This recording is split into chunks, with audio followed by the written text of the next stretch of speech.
조금 대왕거래 사태도 네. 많이 났는데 이게 동해유전. 로또라고 생각을 하면 안 돼요. 이게 과학적으로 접근을 해야 되고 현실적으로 이게 가능한지 냉정하게 따져서 장기적인 전략을 가지고 해야 되는데 한 건 해서 대박이 날 거다 이런 생각을 좀 하는 것 같아서 제가 참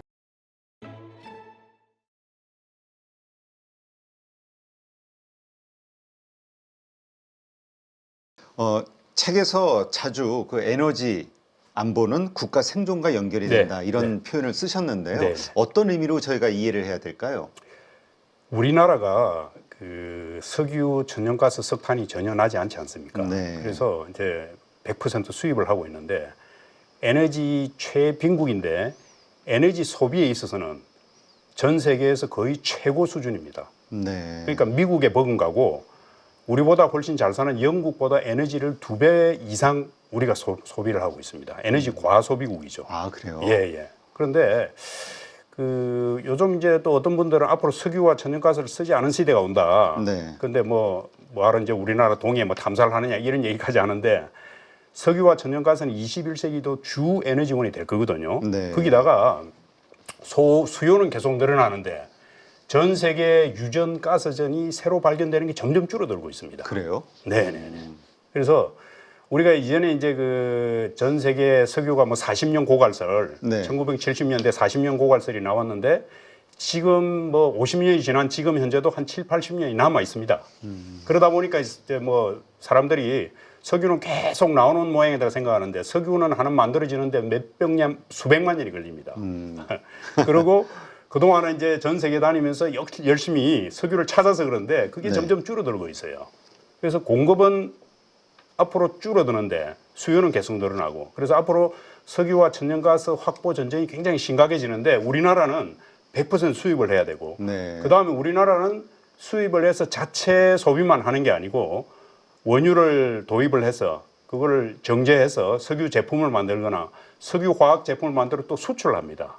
그래서 에너지 의존도가 굉장히 높은 나라입니다. 네. 그래서 에너지 빈국이고 과소비국이고 에너지 의존도가 높은데 에너지에 대해서는 거의 신경을 안 쓰고 있어요. 자체 에너지 개발과 관련해서. 예, 그래서 우리가 이제 화석열 연료를 최대한 줄이기 위해서는 그 에너지 자립할 수 있는 재생에너지 원자력을 늘려야 되고 또 화석 에너지를 확보하는데 안정적으로 확보할 수 있는데 굉장히 신경을 많이 써야 됩니다. 네. 그래서 제가 이제 생존을 강조해서 지금 상태로 이렇게 해서는 앞으로 지금 뭐 앞으로 5년, 10년은 모르겠지만은 장기적으로 봐서는 굉장히 위험하다. 좀 지금부터 경각심을 가져야 된다는 의미로 많이 강조를 했습니다. 네, 그렇군요. 근데 이 석유 탐사, 네. 시추, 네. 이 성공하는 확률이 되게 낮다면서요? 그래서 비용이 엄청 들어가고 거의 도박이다 이런 얘기도 있던데요. 그 석유를 이제 도박으로 많이 생각을 하는데 저는 석유 탐사를 야구에 비교를 합니다. 아, 그러세요? 야구가 이제 뭐 재능이 있다 해서 뭐 갑자기 잘 치고 하는 게 아니고 프로 선수가 되기 위해서는 엄청나게 연습을 하지 않습니까? 네. 석유 탐사도 마찬가지입니다. 석유 하나를 찾기 위해서 굉장히 온갖 과학적인 방법을 동원해서 열심히 조사를 해서 야구 선수들이 그렇게 해서 훈련을 많이 하는데도 불구하고 4번 나가면 한 번 정도 겨우 안타를 치죠. 네. 석유 탐사도 마찬가지입니다. 온갖 과학적인 방법을 총동원해서 시추를 했는데 성공률은 한 1, 20%밖에 안 되거든요. 아, 그래요. 예. 그런데 만약에 과학적인 방법을 동원하지 않고 그냥 뚫으면은 그거는 뭐 성공률 제로죠. 그죠? 야구 선수가 훈련 안 하고 하면은 뭐 전혀 못 치는 건 마찬가지다 이거죠. 네네. 그래서 지금 우리가 이제 이번에 그 우리 뭐 얼마 전에 조금 대왕거래 사태도 네. 많이 났는데 이게 동해유전. 로또라고 생각을 하면 안 돼요. 이게 과학적으로 접근을 해야 되고 현실적으로 이게 가능한지 냉정하게 따져서 장기적인 전략을 가지고 해야 되는데 아직도 이게 뭐 한 건 해서 대박이 날 거다 이런 생각을 좀 하는 것 같아서 제가 참 지켜보니까 안타까운 마음을 금할 수 없었습니다. 그러니까 거기에 뭐 1,000억이 들어가네, 2,000억이 들어가네 시추하는데 네네. 탐사하는데 네. 뭐 3,000억이 들어가네. 이러한 돈들 자체 네. 실패하더라도 10% 20%의 확률밖에 안 되더라도 계속 벌려 나가야 된다는 말씀으로 이해를 해야 될까요? 계속 하는데 그거를 뭐 무턱대고 이걸 뭐 노르웨이가 30공 했으니까 우리도 뭐 적어도 5공은 해야 되는 그건 아니거든요. 과학적으로 철저하게 조사를 해서 유망성이 있다고 생각할 때는 꾸준히 하고 유망성이 없다고 생각하면 과감히 버리고 그래서 아주 과학적인 접근이 필요하다는 거죠. 근데 이번에 그 뭐죠? 우리 소위 대왕고래 네네네네. 프로젝트 네. 동해 유전 개발 네네. 이와 관련해서는 그럼 확률이 나온 우리가 이제 언론을 통해서 나온 그 데이터들이 있지 않습니까? 네네네. 확률이 높은 거였다고 보시나요? 그게 이제 그 140억 배럴이 나올 가능성은 굉장히 낮습니다. 아, 그거 솔직히 엄청난 말씀드리면. 거죠. 그래서 그 이제 이번에 제가 사실은 이제 서유공사 전임 사장으로서 대왕골에 대해서는 언급하기 굉장히 조심스러워요. 조심스러운데 그럼에도 불구하고 이야기를 하는 이유는 팩트를 좀 알아야 된다. 그죠? 아, 우리 팩트를. 국민들이. 네. 그죠? 그래서 그 140억 배럴이라는 그 어마어마한 정말 어마어마합니다. 어느 정도 어마어마하냐면은 그 매장량 중에 확인 매장량이라고 있습니다. 네. 매장량이 땅속에 있기 때문에 불확실성이 높아요. 근데 그 중에 있을 게 90% 이상 확실하고 통계적으로 잡힌 게 확인 매장량이라 그럽니다. 근데 미국이 지금 전 세계에서 석유를 가장 많이 생산하는데 미국 유계상 전체 확인 매장량이 480억 배럴입니다. 아, 미국 전체. 알래스카를 포함해서. 엄청나게 넓은데 미국이. 예, 알래스카를 포함해서. 어. 예. 멕시코만 알래스카 뭐 다 합해서. 그런데 우리나라 동해에 140억 배럴이 있다고 한 겁니다.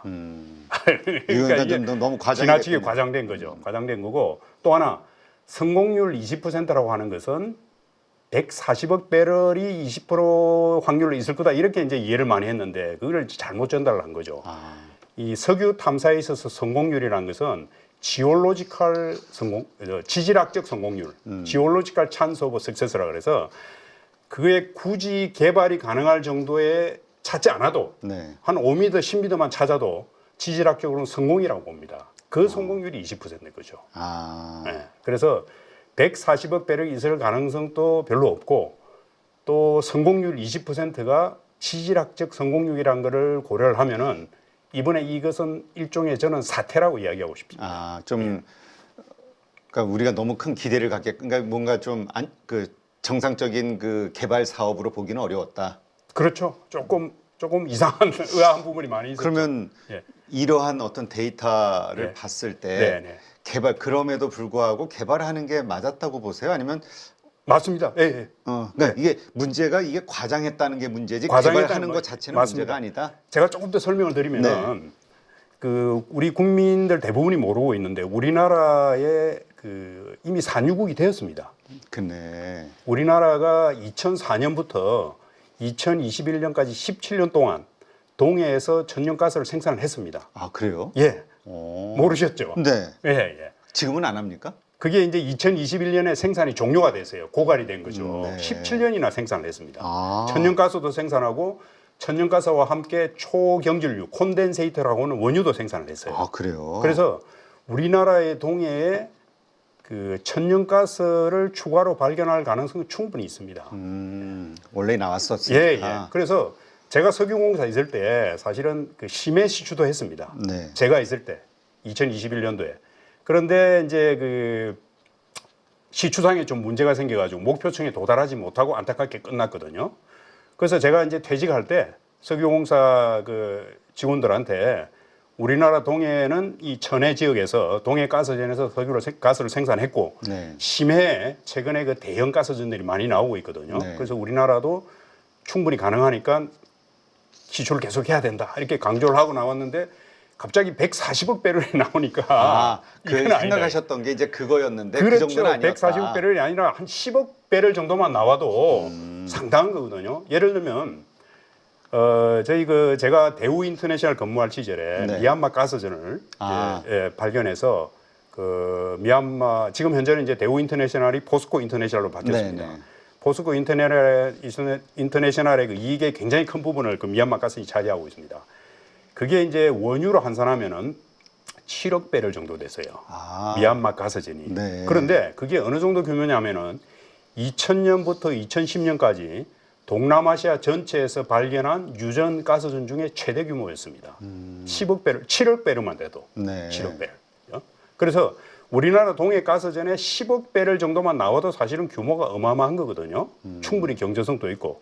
그래서 저는 140억 배럴이라는 것은 조금 지나치게 과장됐지만은 우리 동해 탐사는 계속 해야 되는데 문제는 이거를 이제 정부가 계속 재정을 투입할 것인가. 여기에 대해서는 이제 좀 잘 판단을 해. 마침 석유공사가 지금 그 외국 회사 투자 유치를 지금 추진하고 있다 그러더라고요. 그래서 네. 외국사를 잘 투자를 유치를 해서 동해 탐사는 앞으로 계속 해야 된다고 저는 생각을 합니다. 네, 그렇군요. 그러니까 문제는 좀 과장됐다는 게 문제지 계속해서 그 시추하기 위한 노력은 계속 해야 된다. 되는 거죠. 해야 그리고 우리는 이미 거기에서 한번 성공한 케이스가 있었기 때문에 가능성은 있다. 가능성은 충분히 있죠. 근데 예전에 우리 7광구 해가지고 되게 요란스러웠었잖아요. 몇십 년 전에. 그렇죠. 예, 네. 예, 예. 근데 그건 어떻게 된 겁니까? 그때. 7광구가 이제 그 이전에는 우리나라 대륙붕 구간에 포함이 됐었죠. 네. 포함이 돼서 이제 우리가 이제 그 자체적으로 아니죠. 일본하고 같이 그러다가 이제 일본하고 같이 한일 공동구역으로 공동으로 개발하자 해서 한일 공동구역으로 이제 설정이 돼서 일본하고 같이 몇 공을 시추를 했습니다. 시추를 했는데 이제 석유나 천연가스를 찾는 거는 좀 실패를 했는데 그 문제는 이 지역이 그대로 놔두면은 네. 과거에는 이게 그 대륙붕 연장선에 의해서 우리나라 대륙붕이 쭉 연장이 됐으니까 우리 해역이라고 이제 주장을 할 수 있는데 지금은 이제 중앙으로 일본과 우리나라의 중앙으로 이렇게 가로지르는 그걸 이제 경계로 보기 때문에 일본 쪽에 더 많이 있어요. 아. 그래서 가만히 놔두면 이제 일본 쪽으로 이렇게 편입을 될 그런 상황입니다. 그래서 외교적으로 굉장히 노력을 하고 있는데 어떻게 될지는 좀 두고 봐야죠. 네. 아니 그래서 그 엄청난 가능성이 있는데 지금 그 협상 연장 이거와 관련해서 뭐 진척이 없어서 이대로 그냥 협상 만료 시간이 되면 네. 그냥 자연스럽게 그냥 일본 것으로 되는 거 아니냐 이런 걱정하시는 그렇게 분들이. 될 가능성이 많죠. 예, 예. 근데 우리가 그 적극적으로 그 대응을 못하는 이유가 있나요? 그 연장을 하든가 아니면은 그 협정을 연장하든가 아니면 그 뭐죠? 뭔가 새로운 협상을 하든가. 우리는 일본에 계속 요청을 했죠. 아 일본이 거부하는. 일본에 거군요. 계속 이제 같이 그 시추도 더 해보자고 계속 요청을 했는데 일본 입장에서는 가만히 있으면은 자기 바다가 되는데 굳이 공동으로 할 이유가 없죠. 그래서 일본은 그냥 시간을 벌려고 우리가 끊임없이 요구를 했음에도 불구하고 응하지 않고 그대로 놔둔 거죠. 아 이게 참 그러니까 에너지라는 게 결국 나라의 운명하고 연결된 거니까 그냥 이익을 서로 구하기 위해서 그냥 뭐 머리가 아픈 거군요. 예, 그렇습니다. 네. 네.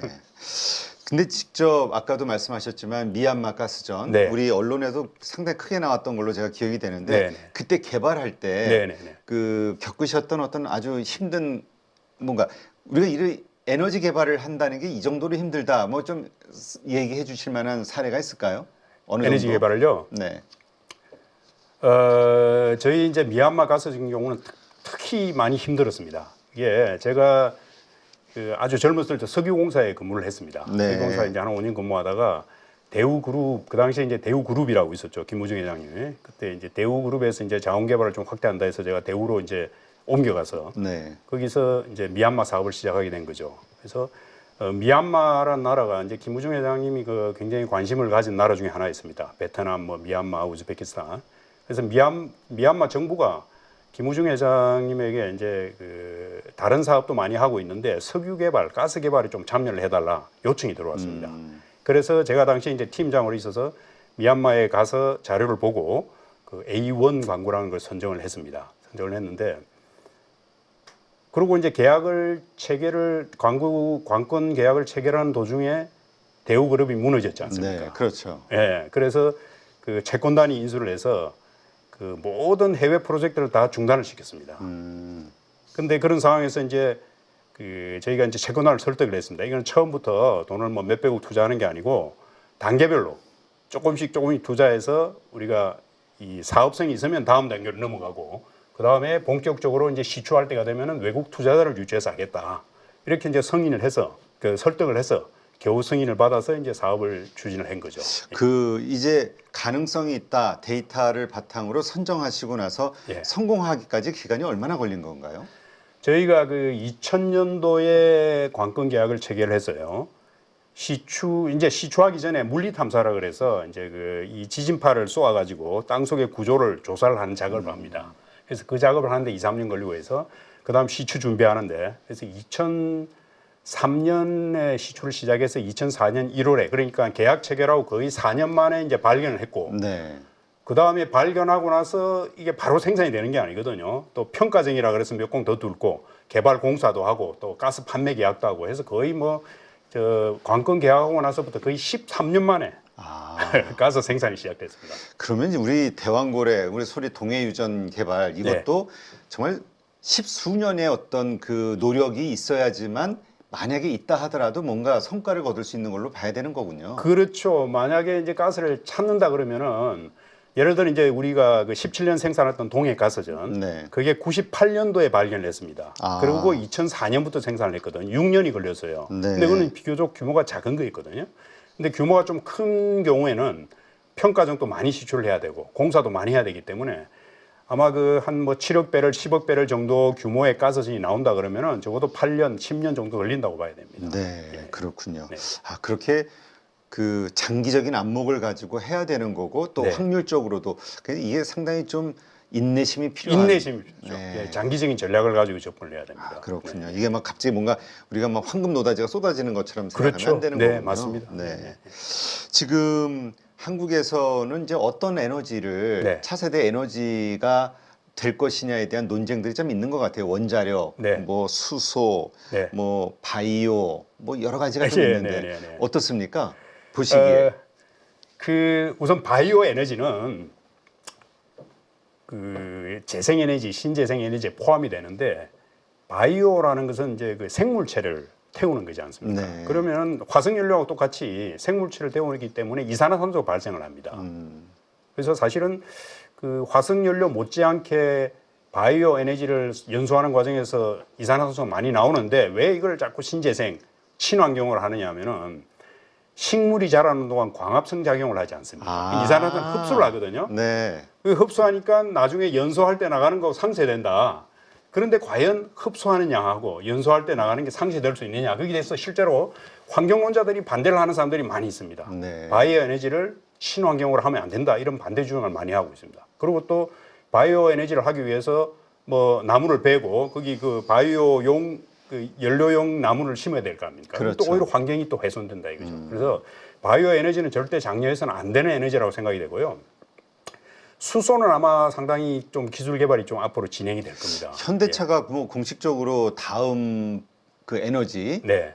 수소로 우리가 집중할 것이다. 자동차 뭐 예. 이런 얘기를 했다고. 근데 이제 수소가 어느 정도는 수소 기술 개발도 이루어질 거고 수소가 에너지의 일정 부분은 차지하는데 2050년이 되어도 수소가 1% 이상 되기는 쉽지 않습니다. 전체 우리 사용 국제 에너지 기구가 그 굉장히 화석 연료를 멀리하고 친환경을 많이 하는 국제 에너지 기구의 예측에 의하면은 수소 에너지가 차지하는 비율이 1%가 안 된다는 거죠. 네. 그 왜 그러냐면은 수소에 대해 제가 조금 더 설명을 드리면은 네. 수소에 대한 큰 오해가 두 가지가 있습니다. 하나는 이제 수소가 친환경이다 그러는데 네. 지금 전 세계에서 생산하는 수소가 9,400만 톤 생산해요. 그런데 친환경 수소는 100만 톤밖에 안 됩니다. 아, 그래요? 예, 그 수소가 얼마 안 되네요. 정유 공정에서 수소가 많이 생산이 돼요. 네. 그 다음에 이산화탄소를 개질해서 거기 또 수소가 나오거든요. 그래서 우리나라가 지금 이제 수소가 친환경이다 뭐 이렇게 하는데 그 친환경 수소는 뭐냐면은 물을 전기분해하면 수소와 산소가 나오지 않습니까? 예? 그래서 그때 나오는 수소를 전기분해해서 수소와 산소가 나누어지는데 이 수소가 다시 산소와 결합을 하면은 그때 전기가 만들어져요. 그게 수소 연료전지라고 하는 거죠. 그래서 그걸 그린 수소라 그럽니다. 네. 물 전기분해해서 만들어진 수소를 그린 수소라 그러고 재생에너지를 썼을 때는 그린 수소, 원자력을 썼을 때는 핑크 수소. 그래서 우리나라가 지금 원자력으로 수소를 많이 만들겠다고 하는데 그 친환경 수소는 얼마 안 되고 우리가 지금 수소 자동차에 쓰는 수소는 다 친환경 아닌 수소입니다. 아, 그래요. 탄소를 줄이는데 도움이 안 되는. 전혀 안 돼요. 부생수소라 그래서 정유 공정에서 나오는 수소거나 아니면은 천연가스를 개질을 하면은 그때 이산화탄소가 엄청 많이 나옵니다. 그래서 친환경이 아니라는 그게 하나고. 그다음에 두 번째로는 수소가 그러면 보통 수소 폭탄을 생각해서 굉장히 강력한 힘을 가진 에너지라고 생각하죠. 네. 그런데 수소는 너무 연소가 잘 되기 때문에 오히려 연료로 사용하기 부적하고 합니다. 그래서 수소는 지금 현재 대부분의 수소는 추진력을 내는 연료로 쓰는 게 아니고 아까 말씀드린 대로 산소와 결합할 때 만드는 전기를 이용해서 그러니까 수소도 수소 자동차라는 게 수소 전기차거든요. 네. 그래서 추진력이 약해요. 그래서 이제 수소차 같은 경우는 이제 승용차는 가능한데 대형 트럭이나 버스는 그 대형 트럭 뭐 트럭 버스 정도 내지 비행기 같은 걸 수소로 전혀 할 수가 없거든요. 전기로는. 그래요? 그래서 수소가 어느 정도는 앞으로 이제 그 기술 개발도 되고 많이 쓰겠지만은 에너지를 대체하기는 좀 무리고 결국은 석유와 천연가스가 주 에너지고 네. 또 우리나라 같이 화석 에너지를 수입하는 나라에서는 재생 에너지하고 원자력을 최대한 키우는 수밖에 없죠. 네, 그렇군요. 예.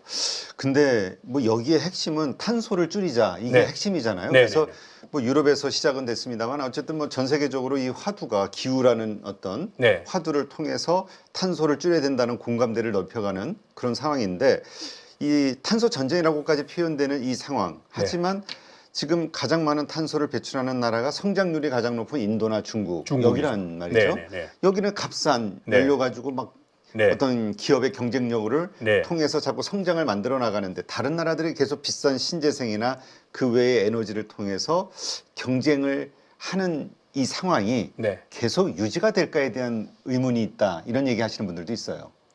그 중국이 지금 석탄이 계속 늘어나고 있는데 그렇다고 해서 중국이 재생에너지를 안 하는 게 아닙니다. 네. 전 세계에서 재생에너지를 제일 많이 하는 데가 중국입니다. 네. 세계 1위. 그래요? 예, 그래서 중국이 그 재생에너지 확대 정책을 갖다가 한 10몇 년 전부터 해가지고 재생에너지를 제일 최대 생산할 뿐만 아니라 그 태양광이나 풍력 같은 산업을 다 장악을 해버렸어요. 아, 중국이. 그래서 그러니까 트럼프가 이제 중국의 사기라고 하는 이유가 재생에너지가 늘어나면 늘수록 중국이 돈을 많이 버는 겁니다. 그런데 중국이 재생에너지도 세계 최대고 원자력도 미국 다음으로 세계 2위입니다. 네. 그래서 중국이 나름대로 탄소를 줄이기 위해서 굉장히 노력을 했는데 그럼에도 불구하고 에너지 소비가 워낙 늘어나다 보니까 석탄을 뗄 수밖에 없는 거죠.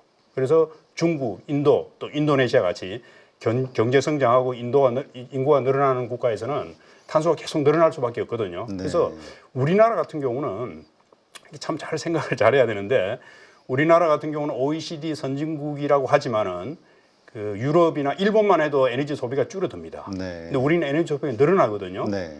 그런데 우리가 뭐 탄소 감축을 하겠다, 2030년까지 40% 감축하겠다 이렇게 공약을 하고 하는 이게 과연 우리나라 현실에 맞느냐? 트럼프 같은 경우는 미국이 유럽만큼 에너지 소비는 줄어들지는 않아요. 정체 상태입니다. 정체 상태. 그래서 미국 같은 경우도 유럽의 장단에 맞췄다가는 미국의 산업이 위축되거든요. 네. 그러니까 트럼프가 파리 협정을 탈퇴하겠다고 지금 하는 거거든요. 근데 우리나라는 미국보다 훨씬 심각한 상황이에요, 사실은.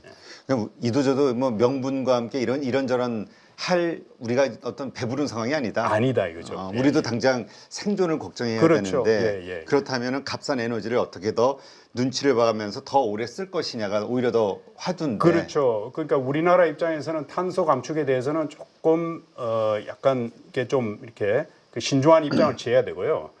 그다음에 이제 화석 에너지가 워낙 그 100% 수입하다 보니까 그 원자력과 재생 에너지가 친환경 에너지인 것도 있고 또 에너지 자립도를 높일 수 있는 에너지입니다. 네. 화석 에너지는 수입해야 되지만은 원자력과 재생 에너지는 한번 만들면은 그 자국에서 만들어지지 않습니까? 그렇죠. 예, 그래서 지금 이제 우리나라의 그 탈원전, 뭐 원전 확대 계속 이 정권이 바뀔 때마다 이제 싸우지 않습니까? 근데 우리나라는 두 가지 측면에서 탄소 감축 측면도 있고 에너지 자립화, 자립도를 높이는 두 가지 측면에서 재생에너지와 원자력 둘 다 확대를 해야 됩니다. 싸울 게 아니고요.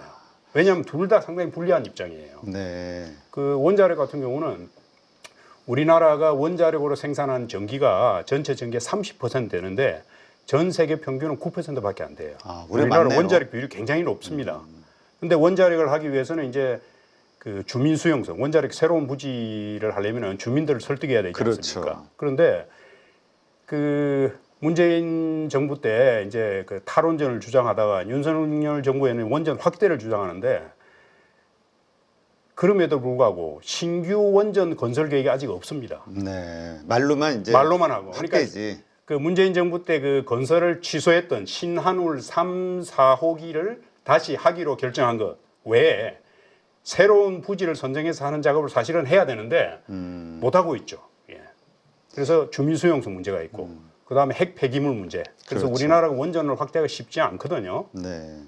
그래서 원전 못지않게 재생에너지도 우리가 동시에 둘 다 많이 확대를 해야 되는 거죠. 그러니까 뭐 이걸 해야 된다, 저걸 해야 된다가 아니라 다 같이 둘 다 동시에 해야 된다. 둘 다 굉장히 적극적으로 해야 됩니다. 근데 신재생 에너지, 우리 한국에 가장 적합한 신재생 에너지는 어떤 거라고 생각하세요? 저는 이제 태양광은 그 지난 정부 때 굉장히 많이 장려를 해서 이제 세계 평균에 올라와 있습니다. 아, 그래요? 예. 근데 풍력은 굉장히 미미한 수준입니다.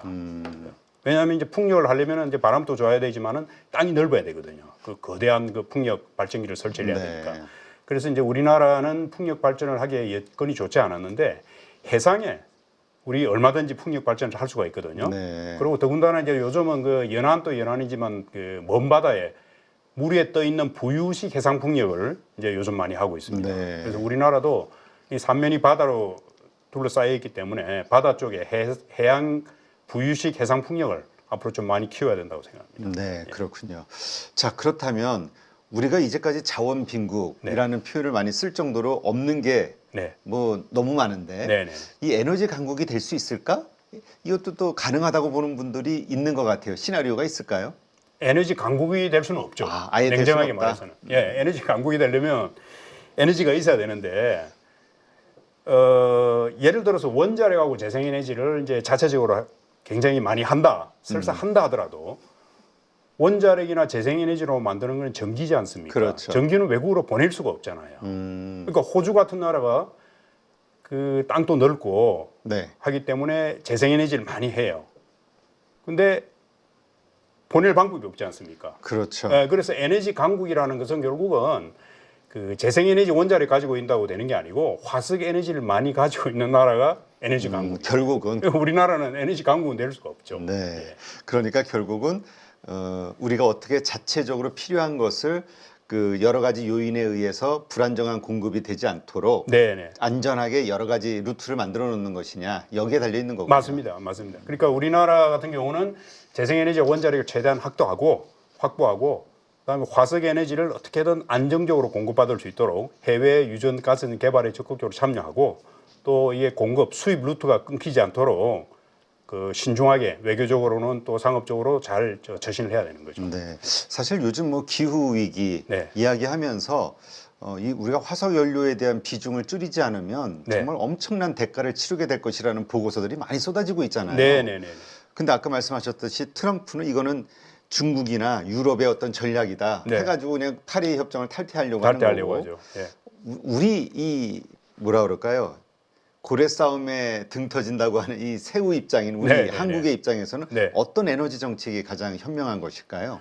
우리나라는 그 아까도 말씀드렸지만은 에너지를 100% 수입하면서도 에너지를 제일 많이 쓰는 나라거든요. 네. 그래서 우리나라가 지금 제일 필요한 것은 뭐냐면은 저는 에너지 절약과 에너지 효율화라고 생각합니다. 아, 네. 그리고 그 에너지를 많이 쓰는 산업, 그걸 뭐 쉽지는 않겠지만은 어떻게든 에너지를 좀 적게 쓰는 산업으로 바꾸고 공장들이 에너지를 적게 쓸 수 있도록 효율을 많이 해야 됩니다. 유럽 같은 경우에 이제 성공한 이유가 정부의 지원을 많이 해줬어요. 네. 정부에서 융자도 지원해주고 뭐 그 실제로 돈으로 지원해주고 그래서 우리나라의 제일 중요한 것은 에너지 절약과 효율화. 그게 첫 번째고 두 번째로는 그 에너지 자립도를 높일 수 있는 재생에너지 원자력을 최대한 확보하고 마지막으로 화석 에너지는 계속 필요할 수밖에 없거든요. 네. 화석 에너지 공급이 끊기지 않도록 각별히 신경을 써야 되는 거죠. 그렇다면은 지금 여러 곳에 그 대우 인터내셔널, 그러니까 포스코 인터내셔널에서 그 미얀마 가스정 네. 개발했듯이 네. 여러 가지 그 개발 사업들에 참여를 해야 된다. 참여를 해야 되죠. 예. 일본 같은 경우는 그 이제 우리가 해외에서 개발해서 갖고 오는 거 그거를 이제 그 에너지 자립 비율을 따집니다. 네. 어느 정도 그 자체적으로 개발을 해서 가지고 오느냐. 그래서 일본 같은 거의 한 40% 정도 돼요. 근데 우리나라는 10% 미만이거든요. 그러니까 그 지금 뭐 자원 개발에 대한 열기가 거의 식어 있는데 앞으로 이제 에너지 전쟁이 더 치열하게 벌어질 수가 있거든요. 네. 그래서 우리도 장기적으로 좀 대비를 해야 된다고 생각합니다. 네, 알겠습니다. 우리가 좀 그 에너지에 대해서 추상적으로 좀 알고 있던 것들이 네. 오늘 좀 말씀을 나누면서 실제로 가지고 있는 그 위력, 그 다음에 지금 얼마나 중요성이 커지고 있는지 앞으로 네, 더 네. 그럴 수밖에 없는지에 대해서 좀 실감하게 되는 것 같은 생각이 예, 드네요. 네, 네. 네. 네, 이제까지 세계 에너지 패권 전쟁 책의 저자시죠. 전 한국석유공사 사장이셨던 양수영 이제 작가님이시니까 네. 작가님과 함께했습니다. 오늘 좋은 인사이트 네, 고맙습니다. 네, 감사합니다.